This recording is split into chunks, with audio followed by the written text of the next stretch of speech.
Selamat datang di webinar Dialog Teologi Sintas Iman bersama Dr. Bambang Nursena. Dalam webinar ini, kita akan membahas berbagai hal mengenai kekristenan dan bagaimana kita sebagai orang percaya dapat mempertanggungjawabkan iman kita.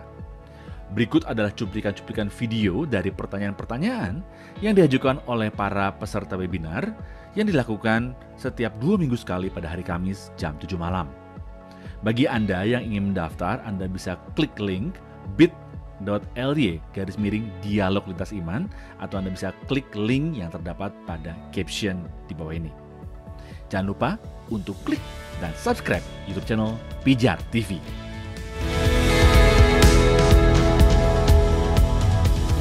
Ini berkaitan dengan masa-masa yang hilang dari Tuhan Yesus. Baik, ini ada pertanyaan yang pertama, apakah Yesus mendapatkan pendidikan formal? Itu yang pertama, lalu masih ada pertanyaan yang berkaitan. Berapa lama tahap pendidikan Yahudi yang dijalani oleh Yesus sebagai orang Yahudi saat itu? Apakah sampai usia 30 tahun? Apakah kehidupan Yesus antara 12 sampai 30 hidup dan berkreativitas normal seperti biasanya menjalani hidup remaja sampai dewasa? Mohon dijelaskan, Mbah. Ya, terima kasih. Shalom, saudara pemirsa. Yang pertama-tama, pertanyaan tentang pendidikan formal Yesus. Di dalam Alkitab, secara khusus di dalam Injil Yohanes pasal 7, ayat 15, di sana disebutkan, maka heranlah orang-orang Yahudi dan berkata, bagaimana orang ini mempunyai pengetahuan sedemikian tanpa belajar. Nah, kata tanpa belajar itu biasanya dipahami oleh orang-orang sebagai Yesus itu tidak terpelajar, tidak seperti itu. Nah, kata yang diterjemahkan dengan tanpa belajar itu secara harafiah sebetulnya di dalam bahasa Yunani adalah grammata oiden mimematikos, artinya tidak belajar aksara. Bukan berarti buta aksara. Kata grammata ini sebetulnya berkaitan dengan, ini kata Yunani berkaitan dengan kata Ibrani sofer, sefer. Sefer itu adalah tulisan kitab suci, maka kalau ada Sefer Bereshit itu artinya kitab Kejadian. Sefer Ele Shemot itu kitab Keluaran. Sefer Ele Hadivarim itu adalah kitab Ulangan.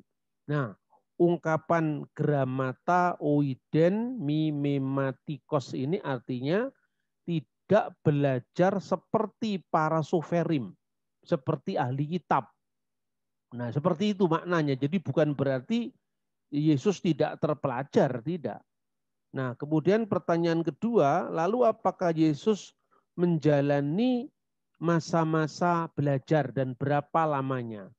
Yang pertama harus diluruskan dulu kata the lost years of Jesus. Masa-masa hilang dalam kehidupan Yesus itu sebetulnya yang memberi istilah itu orang Barat yang kebudayaannya beda dengan kebudayaan Yahudi. Tidak ada tahun-tahun yang hilang. Tahun-tahun hilang itu kan tahun-tahun yang tidak dipahami menurut logika kebudayaan orang Eropa atau orang-orang non-Israel. Sebab bagi orang Yahudi itu jelas usia-usia yang memang dimunculkan dalam kehidupan seseorang itu yang pertama itu usia 8 hari. Kenapa 8 hari? Karena itu yang disebut sebagai Brit Milah, yaitu sunat.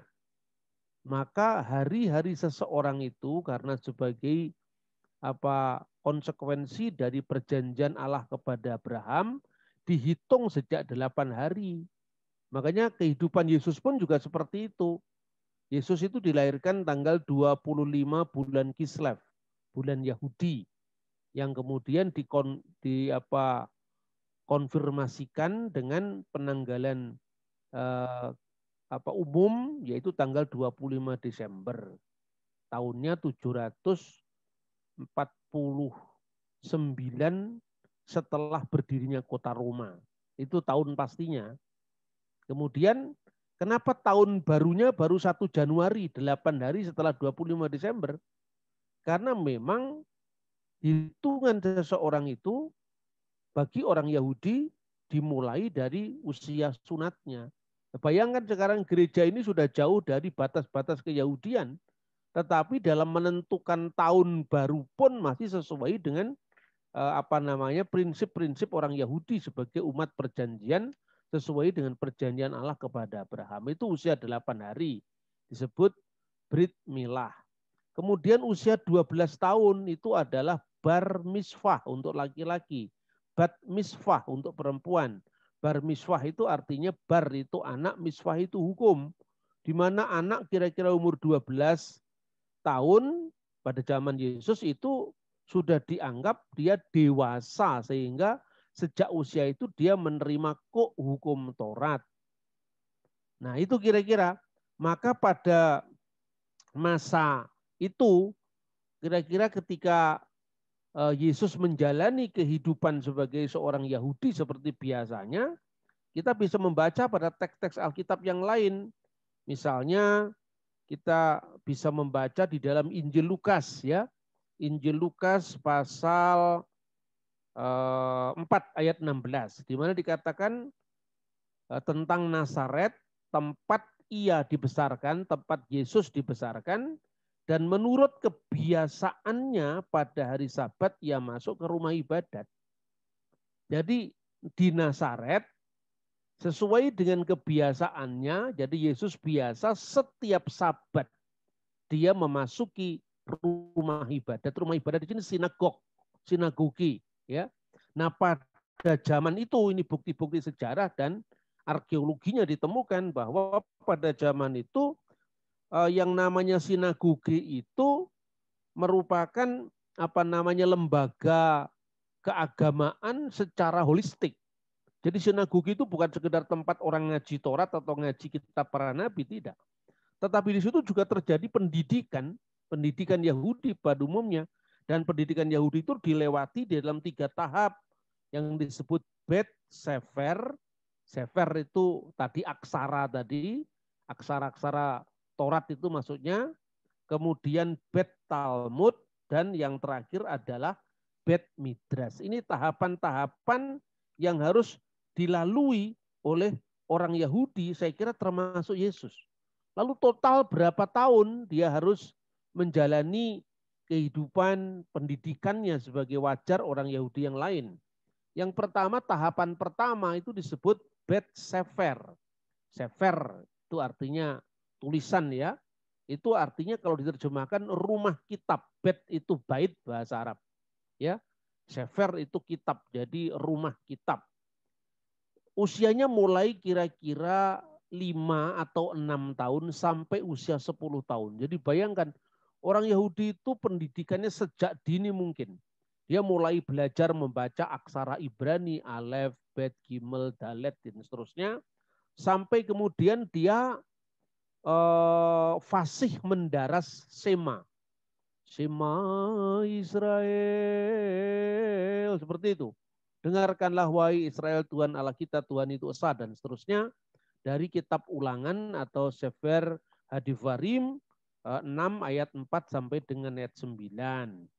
Lalu aturan-aturan tentang Mazmur-mazmur Halel yang diawali dengan Halel, kata pujilah Halelu et tadunai kol goyim sabihuhu kelha umim, dan seterusnya. Pujilah Tuhan hai segenap bangsa, dan seterusnya. Lalu mendaras kitab Bereshit atau kitab Kejadian pasal 1 sampai pasal 5, dan kemudian aturan-aturan keimamatan. Untuk apa di usia ini dipersiapkan untuk membaca Sema, membaca Taurat, membaca Halel? Karena dia akan dipersiapkan untuk memasuki rumah pemuritan. Kenapa di rumah pemuritan itu yang disebut Bet Talmud? Dari kata Talmid itu artinya murid, Talmidim artinya murid-murid. Kenapa? Nanti untuk pada zaman Yesus usia 12 tahun, dia dinyatakan dewasa. Kalau sekarang orang Yahudi Kalau tidak salah itu sejak zamannya Rabi Rambam itu menjadi 13 tahun. Ya kan? Tapi zaman Yesus itu 12 tahun. Karena pada usia 12-13 tahun itu orang menjalani bar mitzvah. Makanya dalam menjalani bar mitzvah itu dia mesti mengenal doa-doa. Jadi misalnya Mazmur tadi, Mazmur Halel, itu karena diarahkan untuk membaca sidur. Sidur itu sembayang-sembayang harian Yahudi. Ya, kemudian Sema itu kaitannya dengan pengakuan iman atau syahadat. Kemudian kisah penciptaan dan seterusnya. Ya, setelah usia 13 tahun atau 12 tahun, dia mulai diajarkan materi hukum Torah lisan, Torah CBLP. Torah lisan itu termasuk Talmud, karena Talmud itu berkaitan dengan pemuritan tadi. Lalu juga Mishnah, misalnya Pirkei Avot. Pirkei Avot itu ethics of the fathers, jadi tentang etika bapak-bapak bangsa. Nah, setelah usia 13 tahun dia bar mitzvah, di situ kemudian dia menginjak pada pendidikan selanjutnya yang disebut bet midras. Midras itu madrasah bahasa Arabnya, madrasah bahasa Aramaik. Nah, di sana pada zaman Yesus, seorang anak yang sudah bar mitzvah itu dia bisa datang kepada rabi. Rabi, jadikanlah saya muridmu. Lalu rabi tadi akan menanyai dia tentang berbagai hal yang sudah dipelajari. Baru kemudian ketika dia dianggap memenuhi syarat sebagai muridnya rabi yang bersangkutan, rabi itu berkata, ikutlah aku. Leh akarai, ikutlah aku. Dan ternyata Yesus ketika memuridkan murid-muridnya pun juga mengatakan, ikutlah aku. Kamu tidak lagi menjadi penjala ikan, tapi menjadi penjala manusia. Jadi polanya sama. Jadi pada zaman Yesus, yang namanya bet midras itu belum terpisah dari sinagog. Makanya ketika dikatakan seperti biasa Yesus memasuki sinagoga, memasuki rumah ibadat, itu artinya termasuk dalam tahapan bet midras tadi. Nah, demikian total berapa tahun sampai dia berusia 30 tahun, karena pada usia itu barulah orang boleh tampil di depan umum. Sebelum itu tidak boleh. Makanya di dalam Injil Lukas, kira-kira Yesus tampil di depan umum itu usianya kira-kira 30 tahun. Karena apa? Karena sesuai dengan kitab Taurat ya. Misalnya di dalam kitab Bilangan pasal 4 ayat 3 ya. Saya baca. Bentar, kitab Bilangan pasal 4 ayat 3. Hitunglah orang yang berumur 30 tahun ke atas sampai yang berumur 50 tahun. Semua orang yang kena wajib tugas supaya mereka melakukan pekerjaan di kemah pertemuan. Jadi usia 30 sampai 50 tahun. Kenapa 30 ya? Karena usia 30 itu usia dianggap seorang mulai matang menjadi seorang guru, menjadi seorang pengajar. Lalu kenapa usia 50 itu adalah orang dianggap bijaksana karena dia sudah mencapai tingkat kematangan dalam kedewasaan rohani. Makanya ketika Yesus mengatakan Abraham melihat hariku, dia berbahagia karena ia telah melihatnya. Umurmu belum sampai 50 tahun kan ditanya begitu. Ini kenapa? Karena artinya kamu belum matang secara kehidupan spiritual. Berani-berani kamu mengatakan Abraham melihat hariku. Padahal yang disebut hariku di situ adalah Yom HaMasiah, hari Sang Mesias. Bagaimana mungkin? Berarti kamu mengaku diri Mesias. Makanya Yesus mau dirajam batu itu. Jadi sekarang berarti antara usia 5 atau 6 tahun sampai 30 tahun itu baru boleh dia keluar, artinya mengajar. Berarti sekitar 24 sampai 25 tahun. Nah, pada zaman Yesus memang belum ada bet midras yang terlepas dari lembaga sinagogi lokal. Kira-kira setelah zaman Yesus itu baru muncul bet midras itu sebagai lembaga yang terpisah dari sinagog atau rumah ibadat lokal. Jadi kesimpulannya apa? Kesimpulannya Yesus kemana? Kalau menurut rujukan Alkitab, Yesus tidak kemana-mana, ke Nazaret. Dia menjalani kehidupan sebagai seorang tukang, ya, seperti bapaknya, ya, kemudian aktivitasnya dilakukan sehari di Nazaret sambil dia di sinagog tadi, di rumah ibadat, melalui pendidikan tadi. Jadi kamu ungkapan padahal dia tidak pernah belajar itu artinya dia tidak duduk bersama rabi pengampu. Seorang rabi seperti misalnya kalau di Yahudi itu kan seorang rabi itu mengajar berdasarkan rabi yang lebih senior. Maka dikatakan Rabi Yonatan berbicara atas nama misalnya Rabi Yismael ben Yisak misalnya mengatakan seperti ini, kan biasanya begitu. Dan pola seperti ini kan sebetulnya mirip sekali dengan apa yang disebut dalam hadis, dalam Islam itu loh. Riwayat ini diterima dari bapaknya menerima dari Aisyah seperti itu. Tetapi Yesus tidak. Karena itu di dalam Injil tadi disebutkan bahwa padahal dia tidak pernah belajar, artinya dia tidak pernah menerima pendidikan formal, duduk bersama para rabi senior di situ. Lalu jawab Yesus kepada mereka, ajaranku tidak berasal dari diriku sendiri, tetapi dari Dia yang telah mengutus aku.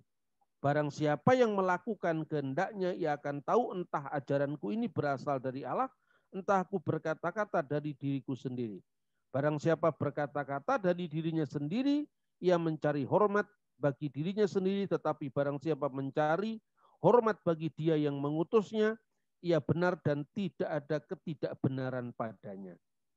Bukankah Musa telah memberikan hukum Taurat kepadamu, namun tidak seorang pun di antara kamu yang melakukan hukum Taurat itu.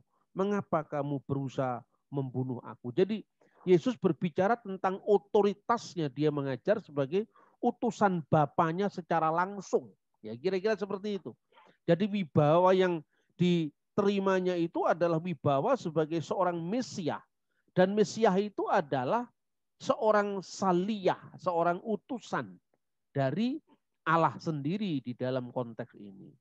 Nah, tentu tidak sama dengan saliyah itu rasul seperti definisi Islam, menerima wahyu dan wajib menyampaikan kepada umat, bukan itu. Ini bukan agama Islam. Jadi jangan dipahami menurut terminologi Islam. Itu saya kira.